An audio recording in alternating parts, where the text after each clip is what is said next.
Makanya puasa itu menempatkan amalan barokah.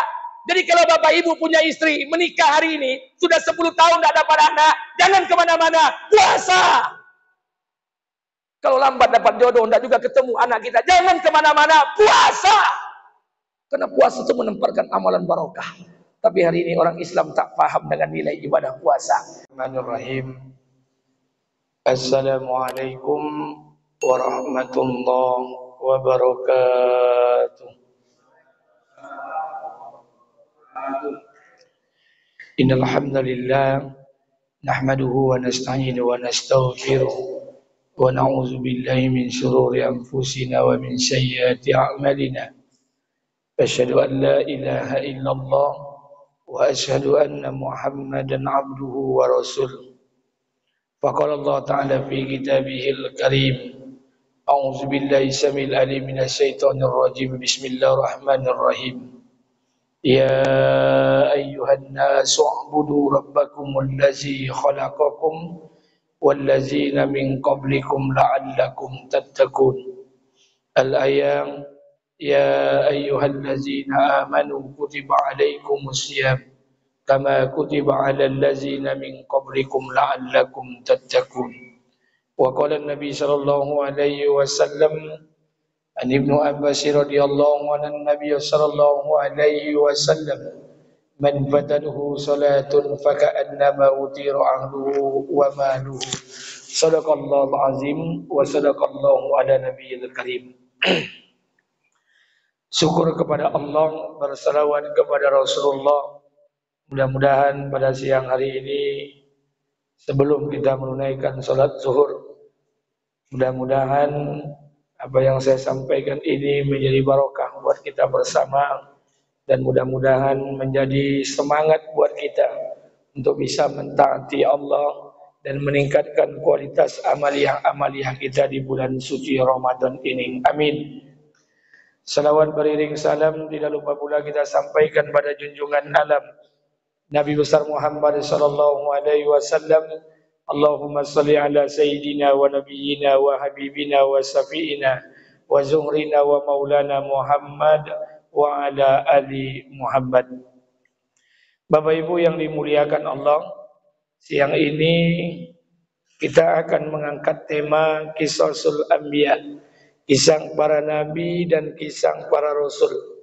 Pada 4 kali pertemuan setiap Senin qabla zuhur ini kita akan bicarakan kisah para nabi dan kisah para rasul. Ada yang bertanya, kenapa kisah para nabi, para rasul ini mesti dibicarakan? Karena dalam kita sholat 5 waktu sehari semalam, itu jumlah rakaatnya 17 rakaat. Dari 17 rakaat itu ada surat yang kita baca setiap rakaat adalah surat Al-Fatihah. Surat Al-Fatihah itu rukun sholat. Kalau bapak ibu sholat tidak baca surat Al-Fatihah, maka sholatnya tidak akan diterima Allah. Gugur kandungan perempuan yang hamil sebelum melahirkan. Maka oleh karena itu dalam surat Al-Fatihah yang kita baca ada ayat yang kita baca, ihdinas siratal mustaqim siratal ladzina an'amta alaihim. Ya Allah, tunjukilah kami jalan orang-orang yang lurus sebagaimana jalan orang-orang yang telah kau berikan nikmat. Jalan orang yang lurus yang diberikan nikmat itu jalan siapa? Tidak ada jalan lain, cuma ada 4 jalan saja. Minan nabiyyin wasiddiqin wasuhada'i wasolihin. Jalannya para nabi, para rasul. Jalannya wasiddiqin, orang-orang yang imannya betul. Kalau tidak sanggup mengikuti jalan mereka, wasuhada, ikutilah jalan orang yang mengorbankan harta dan dirinya untuk agama. Kalau tidak juga sanggup mengikuti jalan mereka, maka ikutilah jalan solihin, jalannya orang-orang soleh yang tidak bermaksiat kepada Allah Subhanahu wa ta'ala. Sekarang bagaimana mungkin jalan para nabi akan kita ikuti sementara kita tak paham dengan kisah para nabi?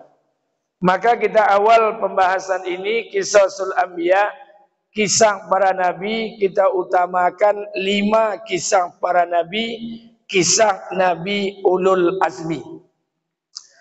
Nabi Ulul Azmi itu ada 5. Nuh alaihissalam, Ibrahim alaihissalam, Musa alaihissalam, Isa alaihissalam, Rasulullah sallallahu alaihi wasallam.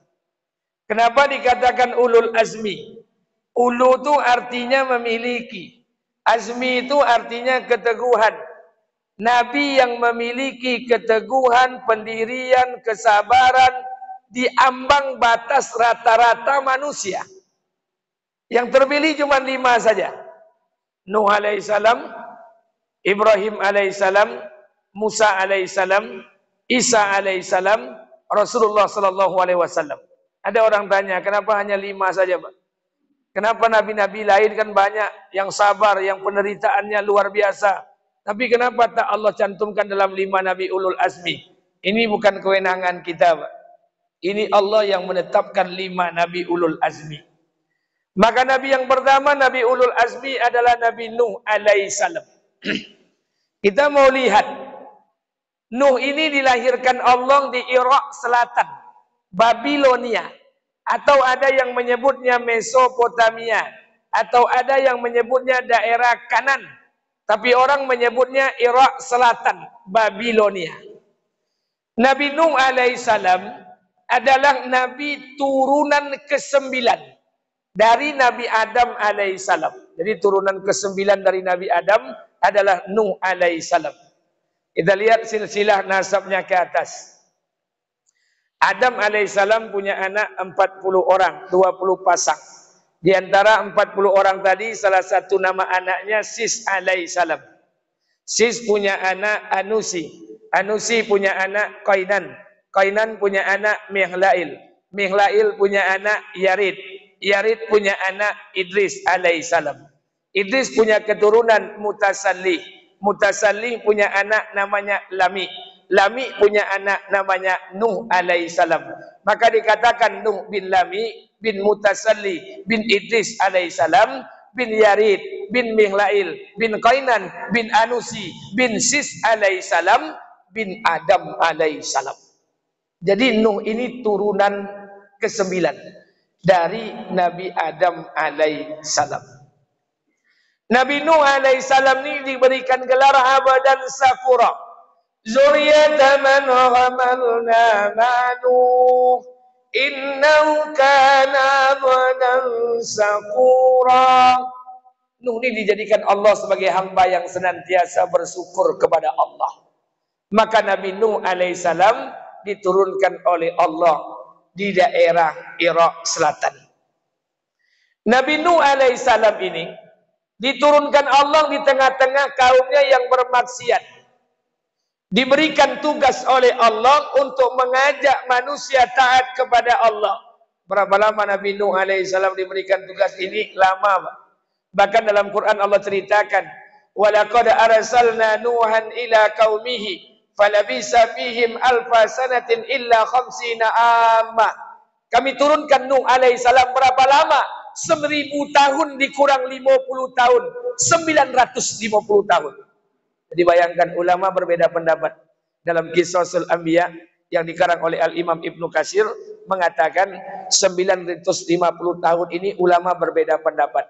Ada yang mengatakan 950 tahun itu umur Nabi Nuh alaihissalam. Ada yang mengatakan 950 tahun itu masa dakwah Nabi Nuh. Kalau seandainya masa dakwah Nabi Nuh saja 950 tahun, kita bandingkan dengan Nabi kita Muhammad sallallahu alaihi wasallam. Rasulullah berdakwah di kota Mekah 13 tahun, berdakwah di kota Madinah 10 tahun. Nabi kita diangkat jadi Rasul berumur 40 tahun. Seandainya Nabi Nuh alaihissalam berdakwahnya 950 tahun, Bapak Ibu boleh bayangkan umur berapa ratus tahun Nabi Nuh alaihissalam diangkat jadi Rasul. Makanya ulama berbeda pendapat. Ini Nabi Nuh ini berdakwahnya lama, 950 tahun. Bukan pagi, bukan kajian zuhur, bukan kajian subuh, bukan kajian malam. Dakwah Nabi Nuh laila wan nahara, siang dan malam 24 jam selama 950 tahun. Tapi umat yang Allah berikan cuma 83 orang saja. Jadi kalau 950 tahun dibagi 83, berarti lebih kurang setiap 10 tahun bertambah satu umat Nabi Nuh alaihi salam. Coba bayangkan Pak, setiap 10 tahun bertambah satu, 10 tahun bertambah satu. Kalau sempat kita buka pengajian di masjid ini Pak, 10 tahun sekali datang jemaah satu. 10 tahun sekali datang jemaah satu. Saya pastikan masjid ini besok kita jual lagi nih Pak. Begitu kesabaran Nabi Nuh alaihissalam, 950 tahun. Sampai-sampai Nabi Nuh alaihissalam tidak tahan lagi. Karena kaumnya ini lucu. Kaum Nabi Nuh ini alaihissalam, ketika dia melihat Nabi Nuh, dia menghindar. Ketika Nabi Nuh dia berdakwah ini, dia tutup telinganya. Maka Nabi Nuh alaihissalam tak tahan dengan kondisi seperti ini. Maka Nabi Nuh alaihissalam berdoa kepada Allah. Apa doa Nabi Nuh alaihissalam? Wa qala Nuh, ya Rabb, la tazar 'alal ardi minal kafirina dayyara. Ya Allah, jangan kau biarkan satu orang kafir pun tinggal di muka bumi ini ya Allah. Doa Nabi Nuh dikabulkan oleh Allah. Allah turunkan bencana yang sangat besar, yaitu bencana banjir. Dalam Qisasul Anbiya, para ulama sejarah mengatakan tidak ada banjir yang lebih besar yang Allah turunkan sampai hari kiamat kecuali banjir yang Allah berikan kepada umat Nabi Nuh alaihissalam. Sampai airnya ke puncak gunung Himalaya, banjir itu bertahan selama 6 bulan 180 hari. Banjir itu dimulai pada hari Jumat. Tapi sebelum banjir itu datang, Allah perintahkan Nabi Nuh alaihissalam untuk membuat kapal. Maka selama membuat kapal inilah Nabi Nuh diperintahkan Allah untuk berpuasa. Jadi makanya Bapak Ibu yang dimuliakan Allah, tidak ada satu ayat dalam Quran yang menerangkan tentang satu amal kecuali Allah menggunakan bahasa yang sangat unik. Hanya ada pada amal ibadah puasa. Ya ayyuhallazina amanu kutiba alaikumusiyam. Hai orang-orang yang beriman, diwajibkan atas kalian berpuasa. Allah gunakan kata yang khas.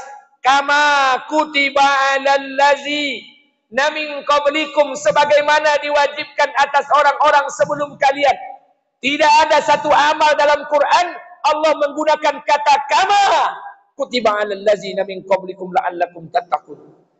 Hanya ada ayat pada ayat puasa sebagaimana diwajibkan atas orang-orang sebelum kalian. Jadi rupanya Pak, puasa yang kita kerjakan sekarang ini puasa yang keberapa nih Pak? Kelima atau enam? Kelima. Ini puasa yang kelima. Maaf, puasa yang kita kerjakan sekarang ini Pak, bukan kita saja yang berpuasa. Sebelum kita ada orang berpuasa. Sebelum kita ada orang yang diwajibkan Allah berpuasa. Siapa saja dia? Banyak. Salah satunya Nuh alaihissalam diperintahkan berpuasa. Adam alaihissalam diperintahkan Allah berpuasa. Kapan puasa Nabi Adam? Puasa Nabi Adam itu 3 hari pada bulan gelap, 3 hari pada bulan terang. 3 hari pada bulan terang, tanggal 3 boleh, 4 boleh, 5 boleh. Yang kita namakan dengan puasa Ayyamul Bid, puasa Nabi Adam alaihissalam. Puasa pada bulan gelap, tanggal 28, 29, 30 yang dinamakan dengan Ayyamul Sud, puasa Nabi Adam alaihissalam. Idris alaihissalam berpuasa.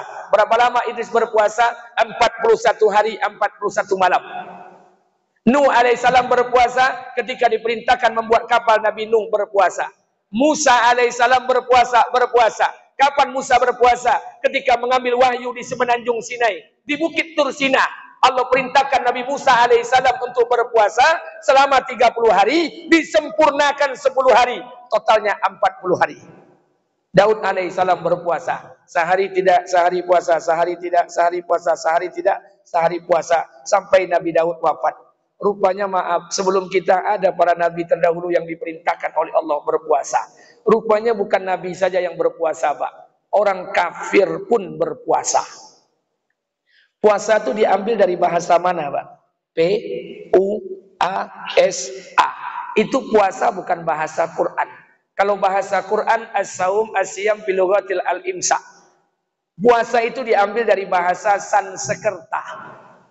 Dulu agama Hindu kuno, kalau ingin mati dalam keadaan mulia, itu mati mulia menurut agama Hindu kuno, itu mati dengan cara muksah. Muksong itu badannya mengetek, hilang. Itu namanya muksoh. Jadi kalau Bapak ketemu dengan di Jawa itu ada jenglot, itu produk muksoh yang gagal. Karena orang Hindu ini tidak kuat. Mati mulia dalam agama Hindu kuno muksoh. Muksoh itu baru akan didapatkan dengan 3 amalan. Apa 3 amalannya? Tidak makan, tidak minum, tidak menyentuh istri. Amalan itu dalam agama Hindu disebut upawasa. Upawasa itu diadopsi ke dalam bahasa Indonesia, namanya puasa. Jadi rupanya orang Hindu berpuasa, orang Buddha berpuasa, orang Yahudi berpuasa, orang Nasaro berpuasa, orang Majusi penyembah api pun juga berpuasa. Kapan orang penyembah api berpuasa? Kalau apinya padam, dia puasa selama 3 bulan berturut-turut. Rupanya bukan orang kafir saja yang berpuasa, Pak. Binatang pun berpuasa. Ular kalau mau ganti kulit, itu mesti puasa 40 hari, 40 malam. Kepompong kalau ingin berubah jadi kupu-kupu, mesti puasa 7 hari, 7 malam. Ayam kalau ingin menetaskan telurnya, mangogam, tahu mangogam, Pak? Kalau bahasa kitanya mengeram. Itu ayam tuh mesti puasa 21 hari. Kalau ayam di rumah awak, tolunya banyak, selama masa mengogam, inyo gilo keluar mencari makan, ikut tolu ko busuk, tidak akan menoteh. Jadi rupanya binatang saja berpuasa. Jadi kalau ada bapak-bapak yang hadir hari ini tidak berpuasa, ini lebih mantap pada binatang itu. Rupanya bukan hanya binatang saja berpuasa, dukun pun berpuasa. Jadi kalau ada bapak yang hobi ke dukun, bertobatlah kepada Allah. Kalau bapak belajar dukun, belajar ilmu perdukunan, ilmu santet, sebelum menyantet orang, dimulai ritualnya dengan puasa. Itu hati-hati, Pak. Santetnya itu tajam. Kalau bapak belajar ilmu pelet, pelet itu dimulai dengan ritual puasa, hati-hati, puasanya itu luar biasa. Pelet dan santetnya itu tajam. Tapi kalau ada santet dan pelet, kemudian dilakukan tidak dimulai dengan ibadah puasa, maka mohon maaf, kekuatannya sangat lemah. Rupanya bukan hanya dukun saja berpuasa, dokter pun menyarankan kita berpuasa. Dokter tidak akan mau mengoperasi pasiennya sebelum berpuasa. Rupanya puasa ini barang baru, stok lama. Puasa ini menempatkan amalan karomah, barokah. Makanya mohon maaf, di Jogja, di sebelah timur keraton Jogja itu, ada perempuan namanya Sukira. Sukira ini bukan keluarga raja, bukan anak raja, bukan adik raja, bukan selir raja, bukan anggota keluarga raja. Sukira ini masyarakat biasa, tinggal di samping keraton. Tapi Sukira ini punya niat, dia pingin punya anak, nanti anaknya jadi raja. Tentu tetangga kiri kanan mencemeh. Paling-paling besok jadi anak, tidak mungkin lah. Kamu bukan istri raja, kamu bukan anak raja, kamu bukan adik raja. Tidak mungkin anak kamu jadi raja, itu tidak mungkin. Maka masyarakat sekitarnya menghina, mencemehnya. Paling-paling nanti jadi raja reok, raja rampok, raja maling. Tapi apa yang terjadi, Pak? Sukira ini selama hamil 9 bulan 10 hari, sejarah mencatat Sukira ini selama hamil 9 bulan 10 hari dia berpuasa. Hari ini puasa, malam berbuka, besok puasa, malam berbuka, besok puasa, malam berbuka. Dia punya nazar dan punya niat, dia pingin anaknya jadi raja. Apa yang terjadi? Selama 9 bulan 10 hari dia hamil dan berpuasa, ketika melahirkan, lahirlah seorang anak laki-laki. Laki-laki itu, anak laki-laki itu, tidak kulitnya tidak terlalu hitam dan tidak terlalu putih. Anak laki-laki itu diberi nama Soeharto, jadi presiden 32 tahun di negeri awak. Sukira tuh omak Soeharto. Makanya puasa itu menempatkan amalan barokah. Jadi kalau bapak ibu punya istri, menikah hari ini, sudah 10 tahun tidak dapat anak, jangan kemana-mana, puasa. Kalau lambat dapat jodoh, tidak juga ketemu anak kita, jangan kemana-mana, puasa. Karena puasa itu menempatkan amalan barokah. Tapi hari ini orang Islam tak paham dengan nilai ibadah puasa. Makanya mohon maaf, untuk Ramadan ini tidak perlu banyak dalil, tidak perlu banyak hadis keutamaan Ramadan, Pak. Kalau kita punya keyakinan dengan apa yang disampaikan Nabi kita, cukup dengan satu dalil saja. Man shama Ramadan imanan wa ihtisaban, ghufira lahu ma taqaddama min dzanbi. Barang siapa yang berpuasa pada siang Ramadan dengan iman, dengan ihtisab, Allah ampunkan dosa-dosanya yang lalu. Hari ini berapa banyak orang yang tak berpuasa di bulan Ramadan. Man qama Ramadan imanan wa ihtisaban. Barang siapa yang berdiri qiyamul lail, tarwih, witir imanan wa ihtisaban, dengan iman dan ihtisab. Ghufira lahu ma taqaddama min dzanbi. Maka Allah ampunkan dosa-dosanya yang lalu. Berapa banyak di antara kita hari ini baru Ramadan kelima, baru malam keenam, tapi tidak lagi melaksanakan sholat tarawih dan witir. Maka saya ingin sampaikan buat kita bersama, Bapak Ibu yang dimuliakan Allah, karena kita umat Nabi telah diberikan oleh Allah Subhanahu wa taala kewajiban untuk melaksanakan ibadah puasa. Ibadah puasa ini ibadah yang mulia, di antara ibadah-ibadah puasa yang Allah perintahkan kepada nabi-nabi terdahulu. Maka gunakan semaksimal mungkin pada Ramadan ini. Mudah-mudahan Ramadan ini menjadi Ramadan yang terbaik dalam kehidupan kita. Amin. Amin amin ya rabbal alamin. Mudah-mudahan semua amal kita diterima Allah, dan mudah-mudahan semua dosa-dosa kita diampuni oleh Allah Subhanahu wa taala. Mudah-mudahan ini berkah buat kita bersama, dan mudah-mudahan Allah berikan kekuatan, Allah panjangkan umur kita untuk bisa menyelesaikan ibadah puasa pada tahun ini. Jikalau tidak sempat Allah cabut nyawa kita menjelang Ramadan ini berakhir, mudah-mudahan Allah cabut nyawa kita sebagai seorang syuhada dan dicabut nyawa dalam keadaan husnul khatimah. Amin. Amin amin ya rabbal alamin. Lebih dan kurang saya mohon maaf. Subhanakallah wa bihamdika asyhadu an la ilaha illa anta astaghfiruka wa atubu ilaik. Assalamualaikum warahmatullahi wabarakatuh.